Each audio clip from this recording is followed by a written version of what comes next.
Hello friends, मैं doctor Sanjeev. YouTube के माध्यम से एक हमारे पास क्वेश्चन आया है कि मेरे मल द्वार के पास में 7 दिन से एक फोड़ा बना हुआ है। जब मैं मल त्याग के लिए जाता हूं तो मुझे बहुत दर्द होता है और मल त्याग के समय ये काफ़ी फूल जाता है। डियर फ्रेंड्स, मल द्वार के पास में अगर हमें कोई फोड़ा टाइप का बन रहा है या फुंसी टाइप की बन रही है या कोई सूजन आई है जिसमें दर्द हो रहा है, तो ये मान लीजिए कि ये भगंदर का रूप है, यानी ये फिशला हो सकता है। इस टाइप के फोड़े को या जो सूजन है उसको हम पेरिनल एब्सेस कहते हैं। तो हम आज का विषय हमारा है मल द्वार के पास में सूजन आ गई है जिसमें दर्द के साथ है और या हमें एक फोड़ा फुंसी बन गई है, तो ये हमें क्या हो सकता है। एक एग्जाम्पल के साथ मैं आपको समझाने की कोशिश करूँगा। ये हमारा एनल कैनाल है, ये हमारी एनल कैनाल है, ये हमारा एंटीरियर साइड है और ये हमारा पोस्टीरियर साइड है। हमारे मल द्वार के आसपास चारों तरफ कहीं भी एक सूजन आ सकती है। हो सकता है पोस्टीरियर साइड में, हो सकता है लेटरल साइड में, हो सकता है एंटीरियर साइड में। मान लेते हैं कि मेरे मल द्वार के पास में मल द्वार से थोड़ा दूर पे 6 o'clock पे एक छोटी सी गांठ बन गई है। ये क्या बन गई है? एक गांठ बन गई है, यानी एक स्वेलिंग आ गई है मुझे। और ये स्वेलिंग जो है वो छूने से हार्ड है। क्या है? हार्ड है। तो ये क्या हो सकता है?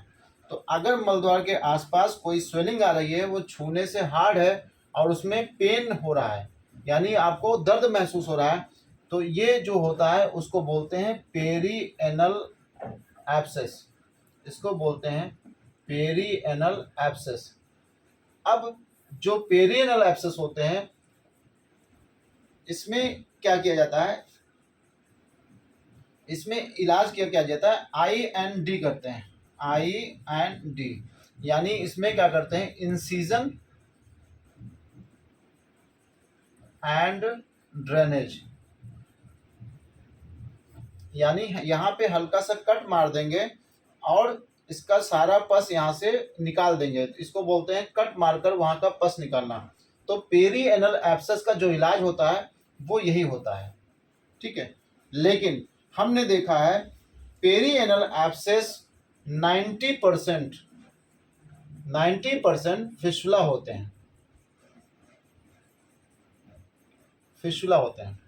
फिशुला का मतलब होता है जो यहाँ पे पेरिएनल एब्सेस बना हुआ है, इसकी एक इंटरनल ओपनिंग एनल कैनाल में होती है। इसकी एक इंटरनल ओपनिंग एनल कैनाल में होती है और एक ओपनिंग इसकी कैविटी में होती है, जो कि हमें पेरिएनल एब्सेस के फॉर्म में दिखाई देता है। अब क्या करते हैं, अगर हमारा पेरिएनल एब्सेस फिशुला होगा, अगर हमारा पेरिएनल एब्सेस फिशुला होगा, तो आपने ये जो इलाज किया है ना, IND इंसिजन एंड ड्रेनेज, ये सक्सेस नहीं होगा। यानी अगर वो पेरिएनल एब्सेस फिशुला का एक रूप हुआ तो आपके पेरिएनल एब्सेस का जो हमने इंसिजन और ड्रेनेज इलाज किया है वो ठीक नहीं हो सकता, क्योंकि फिशुला में क्या होता है, जिसमें एक इंटरनल ओपनिंग होती है और एक एक्सटर्नल ओपनिंग होती है। लेकिन यहाँ पे पेरिएनल एब्सेस में इसका मतलब हुआ कि यहाँ बाहर तो ओपनिंग दिख रही है, तो इसकी एक्सटर्नल ओपनिंग जो ओपन बाहर होनी थी वो आपके कैविटी में ओपन हुई है।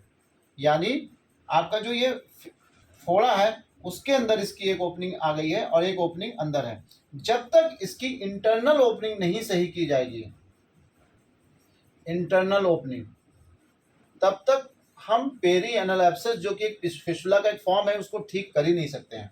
ऐसे दिन भर में कम से कम 1 से 2 पेशेंट जरूर आते हैं जिन्होंने अपने मल द्वार के आसपास के फोड़े का ऑपरेशन कराया है। और ऑपरेशन कैसा कराया है?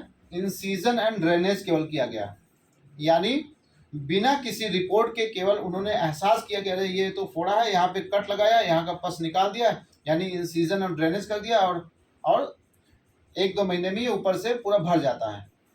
लेकिन 1-2 महीने बाद फिर से उसके अंदर जो कि इंटरनल ओपनिंग जो थी उसको तो ठीक किया नहीं गया, तो इसकी वजह से यहाँ पे दोबारा पेरिएनल एब्सेस फिर से बनने लगते हैं। तो जो पेरिएनल एब्सेस होते हैं, यानी जो हमारे मलद्वार के आसपास कोई फोड़ा फुंसी बना हुआ है जिसका मुंह खुला है या नहीं खुला हुआ है, या कोई सूजन है जिसमें दर्द के साथ है, तो इसमें सबसे पहले अपने आसपास किसी भी एक जो आपके यहाँ एनोरेक्टल सर्जन होते हैं, आपको किसको दिखाना है?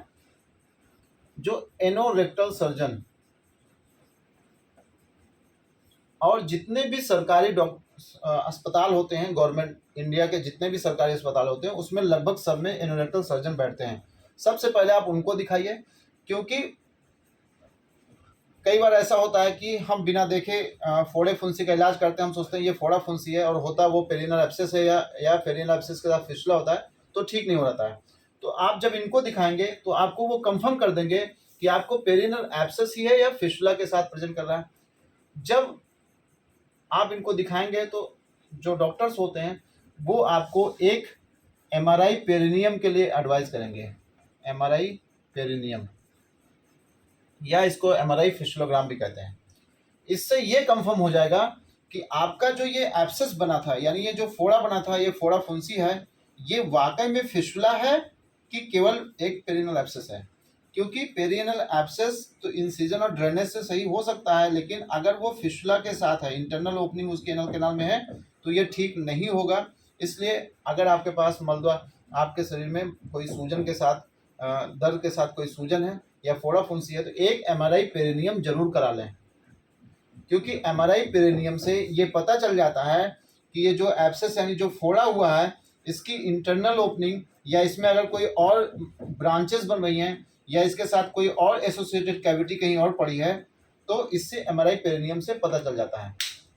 इसलिए मल द्वार के आसपास अगर फोड़ा फुंसी बनता है या सूजन के साथ कोई दर्द होता है, तो आप एक बार किसी एनोरेक्टल सर्जन को दिखाइए। दिखाने के बाद आपको डॉक्टर खुद प्रिस्क्राइब करेंगे, भाई एक बार आप MRI पेरिनियम करा लीजिए। MRI पेरिनियम अगर आपकी सही से हुई है तो वो आपको कंफर्म कर देंगे कि ये फोड़ा है या फोड़े के साथ एक फिस्टुला है। अगर फिस्टुला है तो इसका फिस्टुला की तरह इलाज कराएं, ना कि एक फोड़े की तरह केवल इंसिजन ड्रेनेज से ये ठीक नहीं होगा। Thank you.